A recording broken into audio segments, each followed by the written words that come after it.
Hello students, today we will be discuss short विश्लेषण यानी short analysis. Student, जैसा कि हम जानते हैं कि हम बिजनेस कम्युनिकेशन का अध्ययन कर रहे हैं, उसमें एक शॉर्ट विश्लेषण जो नाम का टॉपिक है बहुत स्पेशल टॉपिक है। ये हमारे जीवन में प्रत्यक्ष अप्रत्यक्ष रूप से जुड़ा हुआ होता है। शॉर्ट मतलब इसका मतलब शॉर्ट SWOT। शॉर्ट मतलब अलग अलग इससे देखना है। S for strength, W for weakness, O for opportunity, T for threats. तो स्टूडेंट्स, इसके बारे में अध्ययन करना ही हमारा शॉर्ट विश्लेषण कहलाएगा। इसको देख लेते हैं क्या है। किसी व्यक्ति, संस्था या संगठन, व्यवसाय के लिए महत्वपूर्ण है कि वह अपनी वास्तविकता से परिचित हो, कि भाई उसके जो अंदर जो कुछ भी है, चाहे वो व्यक्ति हो, चाहे वो कोई ऑर्गेनाइजेशन हो या कोई फर्म हो, वो अपने अंदर जो उसके अंदर जो कुछ भी है उससे भली भांति परिचित हो, अपनी वास्तविकता जानते हो, उसमें क्या उनकी मतलब ताकत है, क्या शक्तियां हैं, उन पर क्या कमजोरियां हैं और वो कौन कौन चुनौतियों का सामना कर सकते हैं। तो ये चीजें उसे पता होने चाहिए। क्लियर। अब इसी को हम और आगे देखते हैं। वह स्वयं में निहित कमियां, अच्छाइयों से अवगत रहे ताकि वह अपनी कमियों को दूर करे एवं अपनी इच्छाओं में और सुधार लाए, अर्थात निरंतर अपने व्यवहारों में सुधार के प्रति सजग रहे। कहने का मतलब है, जब एक व्यक्ति को अपनी अच्छाई, कमियां पता होंगी और कमजोरियां पता होगी तो वो अपनी कमजोरियों को सुधार करेगा, अच्छाइयों को बढ़ाएगा और वो अपने जो व्यवहार है उसमें सुधार कर सकता है और अपने उद्देश्यों को प्राप्त कर सकता है। क्लियर। तो इन चीजों का बड़ा ध्यान रखना अति आवश्यक है। स्टूडेंट, आगे देखते हैं क्या है। इसके बाद देखते हैं कि ये है क्या। एक व्यक्ति, संस्था, संगठन, व्यवसाय को सदैव इस सच्चाई से अवगत होना चाहिए कि उन पर उनसे संबंधित अन्य व्यक्तियों, संस्थाएं, संगठनों की निगाहें उनके मूल्यांकन हेतु अभिमुक्त रहती हैं। कहने का मतलब यह है कि भाई कोई भी व्यक्ति हो या संगठन हो या कोई फर्म हो, तो ये व्यक्ति अच्छा कर रहे हैं तो उन पर दूसरों की भी निगाह होती है कि कैसे अच्छा कर रहे हैं, तो उनको ध्यान में रखकर उसे अच्छे से अच्छा कार्य करना ही होगा। ठीक। अब देखते हैं, जब एक व्यक्ति, संस्था, संगठन, व्यवसाय को अपनी वास्तविकता से अवगत कराने, अर्थात उनकी शक्तियों यानी कि उसके पास जो शक्तियां हैं, कमियां हैं, अवसर हैं, कठिनाइयों का विश्लेषण करने के लिए प्रयोग करते हैं, तो उसे शॉर्ट विश्लेषण कहते हैं। क्लियर।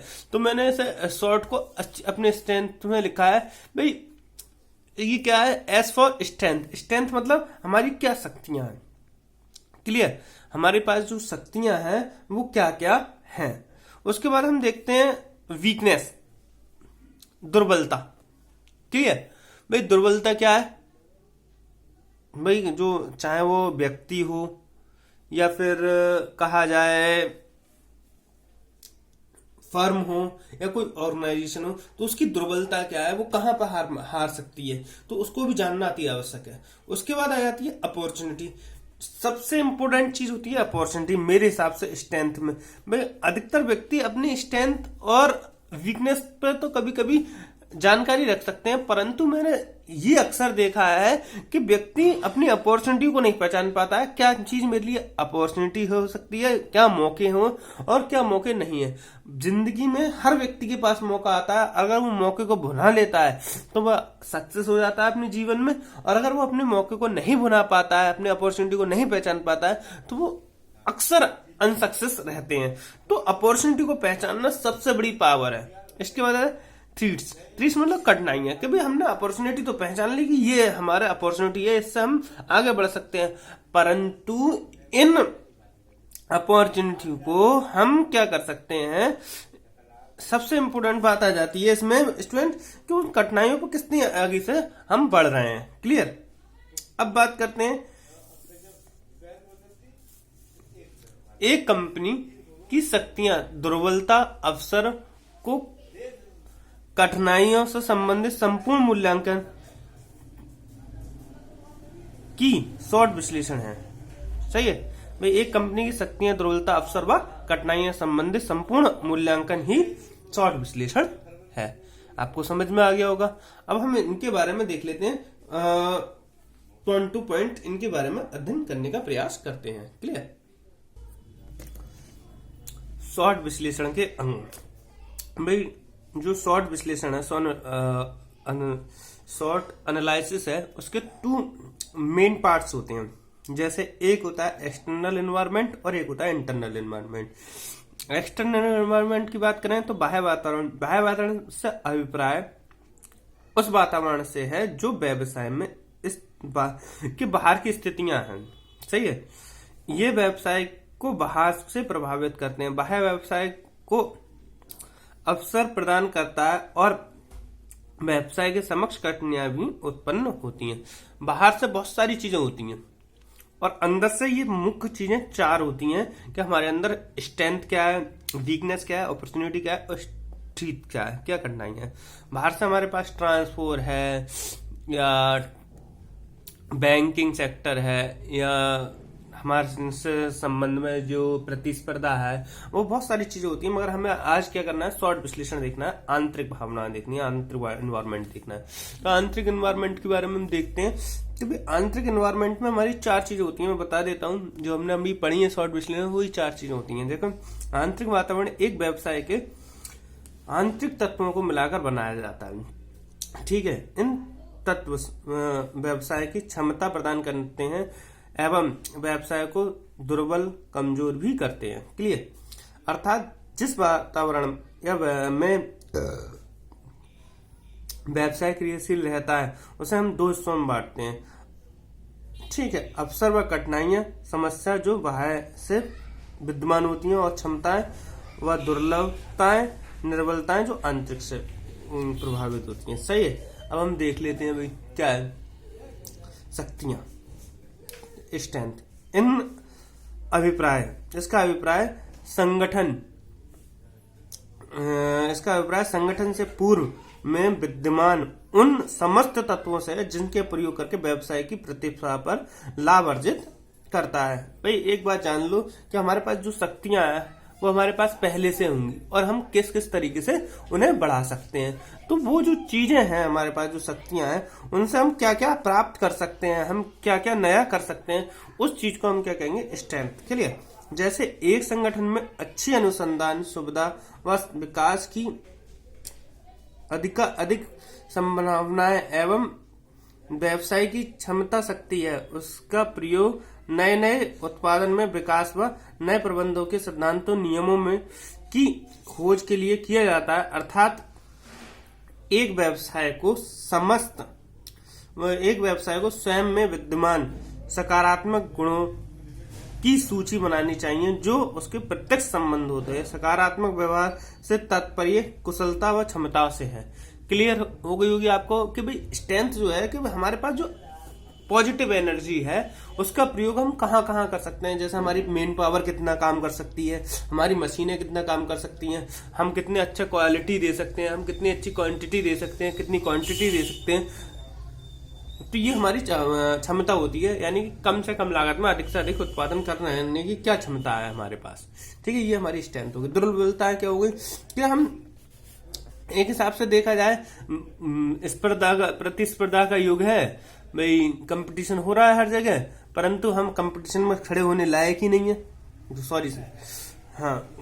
कंपटीशन में खड़े होने लायक ही नहीं है भाई। हमारी वीकनेस क्या है, हमारी कमजोरी है। आज के समय में कंप्यूटर से काम चल रहा है, बड़ी बड़ी मशीनों से काम कर रहे हैं, हम मेन पावर से यूज कर रहे हैं, तो हम मेन पावर से यूज कर रहे हैं, काम कितना अच्छा दे रहे हैं। तो ये चीज भी हमारी कमियां होती हैं। जैसे हम देखें, इसका अभिप्राय उन संगठनों के अंदर विद्वान सीमाओं से होता है। ये सीमाएं ही दुर्बलता है, व्यवसाय की प्रतिस्पर्धा के साथ दुर्लभ बनाती हैं और व्यवसाय अपने प्रतिद्वंदी से अधिक अच्छा व सुचारू रूप से कार्य करने में सक्षम रहता है। जैसे कि एक व्यवसाय का एक भाग उत्पन्न श्रृंखला में निर्भरता की उसकी दुर्लभता है, जो कि अत्यंत हानिकारक है। यदि एक व्यक्ति अपनी कीमतों से अवगत होना चाहता है तो उसे स्वयं ये प्रश्न कर अपनी दुर्बलताओं को जानना चाहिए। जैसे क्या वह एक अच्छा संप्रेषक है, यानी कि कम्युनिकेशन अच्छा कर सकता है, क्या वह कंप्यूटर में साक्षर है, क्या वह इन बातों से संबंधित किसी विश्वास में कमी है, भाई जो काम चल रहा है उसमें कोई कमी है उसकी, तो ये पता होना अति आवश्यक है। उसके बाद आता है अपॉर्चुनिटी। मैंने जैसा कि बताया कि जो अपॉर्चुनिटी होती है वो पहचानना बहुत मुश्किल काम होता है, हर किसी के पास आती है अपॉर्चुनिटी। तो ये अपॉर्चुनिटी सबसे इंपॉर्टेंट मैं मानता हूं कि ये आदमी कब अपनी अपॉर्चुनिटी पहचानता है। एक बार ना एक बार जरूर सबके सामने अपॉर्चुनिटी आती है, वो क्या करना है, अगर वहां पे उसका निर्णय सही हो जाता है तो वह हमेशा आगे बढ़ता है। एक जबरदस्ती वाला काम होता है, जैसे कि हमें कुछ करना है, हमें मतलब कंटिन्यू लगा रहना है, अगर हम सही टाइम पर सही काम करें तो हमारा वो काम सही हो जाता है। क्लियर? ध्यान रखना कि जो काम करना लगे रहने से अलग है। भाई कोई लोग तुमने देखा होगा कि 4 घंटे ही पढ़ते हैं और कोई 8 घंटे पढ़ रहे हैं, तो वो 8 घंटे पढ़ रहे हैं, उनका जो मतलब लगे रहना है, वो अपॉर्चुनिटी नहीं पहचानना है कि क्या पढ़ना है क्या नहीं पढ़ना है, यानी सही काम। क्लियर?